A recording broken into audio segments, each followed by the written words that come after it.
Today we start our new chapter, which is chapter number 10, how to conserve our environment. हमें अपने environment को कैसे बचाना चाहिए, conserve करना चाहिए. पहले ये चैप्टर में हमने पढ़ा कि environment क्या है, environmental pollutions क्या है, और अब हम पढ़ेंगे कि हमें अपने environment को हम कैसे बचाना चाहिए या हम कैसे बचा सकते हैं. Let's start our chapter. Our environment is made up of both living and non-living things, and human beings are dependent on these things for their survival. Due to misuse of these, an imbalance is created. To maintain the balance in nature, we need to conserve our environment and contribute towards reduction of this environment loss or degradation. हमारा environment जो है वो living thing और non-living thing दोनों से बना हुआ है, और जो हम लोग हैं अपने सर्वाइवल के लिए इन दोनों चीज़ों पे डिपेंड है. लेकिन इसी जो रिसोर्सेज हमें अवेलेबल किए गए हैं नेचर की तरफ से, अगर हम इसका मिसयूज़ करेंगे तो एक इम्बैलेंस क्रिएट हो जाता है.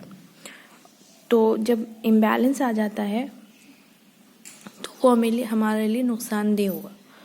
तो इसी सब का बैलेंस, नेचर का बैलेंस मेंटेन करने के लिए हमें इन्वायरमेंट को कंजर्व करना बहुत ज़रूरी है. तो इसके लिए हमें क्या करना है, क्या नहीं करना है, वो हम इस चैप्टर में पढ़ेंगे आगे. और इन सब से हम कैसे अपने इन्वायरमेंट को अपने डेली लाइफ में ला करके बचा सकते हैं. तो आगे देखते हैं. What is conservation? Conservation is the prevention of loss, waste, damage and destruction to the environment which includes plants, animals, habitats and natural resources. Conservation क्या है? कंजर्वेशन है लॉस से बचाना, वेस्ट से बचाना, डैमेज से बचाना. डैमेज मतलब किसी भी तरह के उसमें ख़राबी आ जाए उससे बचाना. Destruction to the environment, environment में कोई भी डिस्ट्रक्शन हो उससे बचाना, जिसमें प्लांट्स, एनिमल्स और जितने भी नेचुरल रिसोर्सेज हैं और जितने भी मतलब लिविंग थिंग्स हैं, इन सबको बचाना ही कंजर्वेशन कहलाता है. Today we are facing various problems of environmental problem. आजकल हम लोग बहुत ज़्यादा ही इन्वायरमेंट की प्रॉब्लम्स फेस कर रहे हैं. This is the because the human beings are consuming natural resources at a much quicker pace than they can be replenished. और ये इसलिए हो रहा है क्योंकि इंसान नेचुरल रिसोर्सेज को बहुत तेज़ी से कंज्यूम करता जा रहा है, और इतनी जल्दी कि वो जो नेचुरल रिसोर्सेज अवेलेबल हमें हैं जो रिग्रो हो सकती हैं उनमें भी उनका भी टाइम उनको नहीं मिल रहा. As we are doing this we are polluting the earth and making way for more destruction of nature.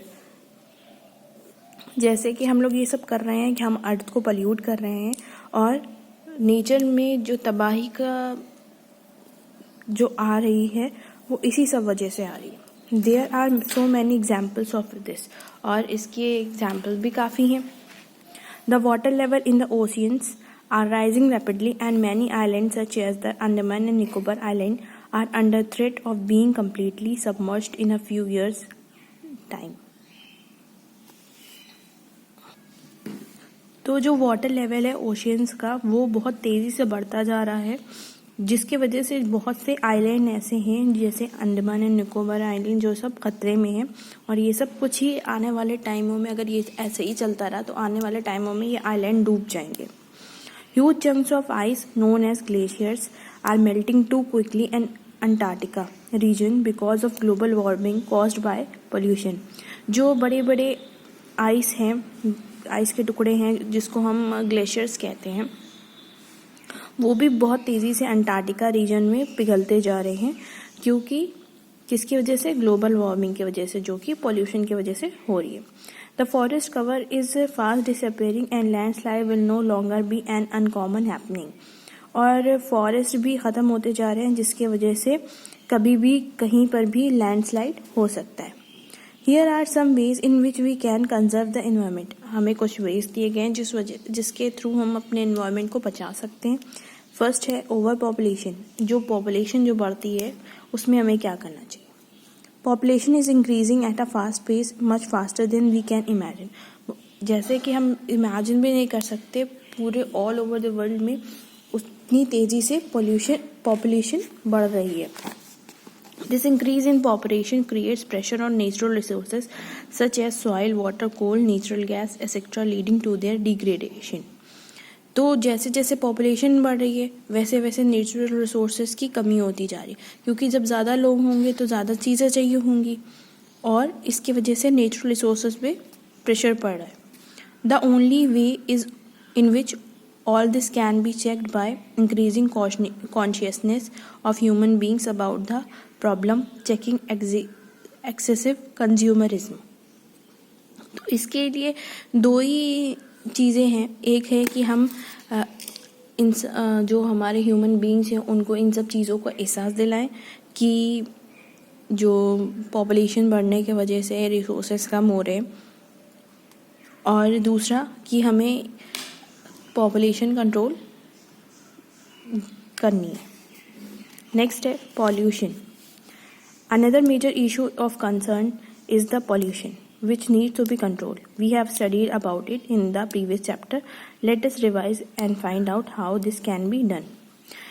और इसके बाद जो बड़ा इशू है वो है पॉल्यूशन का, जो हम पहले अपने प्रीवियस चैप्टर में पढ़ भी चुके हैं, और इसको बहुत ज़रूरी है कंट्रोल करना. तो हम ये देखते हैं कि ये कैसे हो सकता है. Checking land pollution. Soil gets polluted in different ways. There are mainly two types of waste: biodegradable and non-biodegradable. Biodegradable wastes are substances that can be broken down by bacteria and other organisms into the product that will not harm the environment. Soil जो है pollute होती है वो अलग अलग तरीक़ों से होती है, जिसमें दो मेन टाइप के वेस्ट होते हैं. एक होते हैं बायोडिग्रेडेबल और एक होते हैं नॉन बायोडिग्रेडेबल. बायोडिग्रेडेबल वो सब्सटेंस होते हैं जो माइक्रो ऑर्गेनिज्म के थ्रू सॉइल में मिक्स हो जाते हैं, मतलब वो थोड़े छोटे छोटे सड़ जाते हैं, गल जाते हैं और वो सॉइल में मिक्स हो जाते हैं. लेकिन जो नॉन बायोडिग्रेडेबल होते हैं वो एज इट इज़ रहते हैं, जैसे कि हमारी पॉलीथीन्स. और जो बायोडिग्रेडेबल होते हैं ये हार्म नहीं करते सॉइल को, मतलब नुकसान नहीं पहुंचाते हैं. लेकिन जो ये नॉन बायोडिग्रेडेबल होते हैं ये नुकसानदेह होते हैं. Biodegradable waste are based on product that come from plants और एनिमल्स. ये जो प्रोडक्ट्स होते हैं बायोडिग्रेडेबल ये उन पे बेस होते हैं जो प्लांट्स और एनिमल से हमें प्रोडक्ट मिलते हैं. These waste can come from food, paper and manure. और ये हमें फूड से, खाने से, पेपर या मैन्योर यानी कि खाद से मिलते हैं.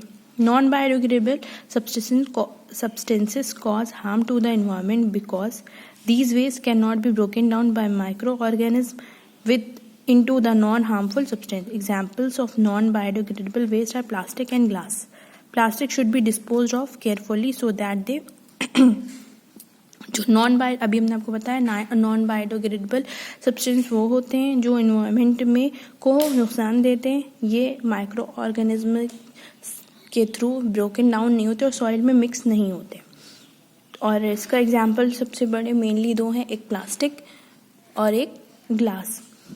तो अब इसके लिए हमें क्या करना चाहिए? डू नॉट क्लॉग और चोक ड्रेन्स ऑन द रोड. तो प्लास्टिक्स इस तरह से फेंकनी चाहिए जो कि ये जो नाले रोड पे होते हैं या ड्रेन्स बने हुए होते हैं, गटर वगैरह, इसको चोक ना करें, मतलब इसमें फंसे ना. Do not become food or for animal as they may choke and die. और इस तरह होना चाहिए कि कोई भी एनिमल उसको खाए ना, क्योंकि वो अगर एनिमल के पेट में चला जाएगा तो वहाँ पर भी चोकिंग कर देगा. Shouldn't be thrown into the sea as they kill sea creature. और समंदरों में भी या नदियों में भी नहीं फेंकना चाहिए, क्योंकि ये जो हमारे वाटर लाइफ है, वाटर एनिमल्स हैं, इनको नुकसान देते हैं. इसके आगे का चैप्टर हम अपने नेक्स्ट टर्न में कवर करेंगे.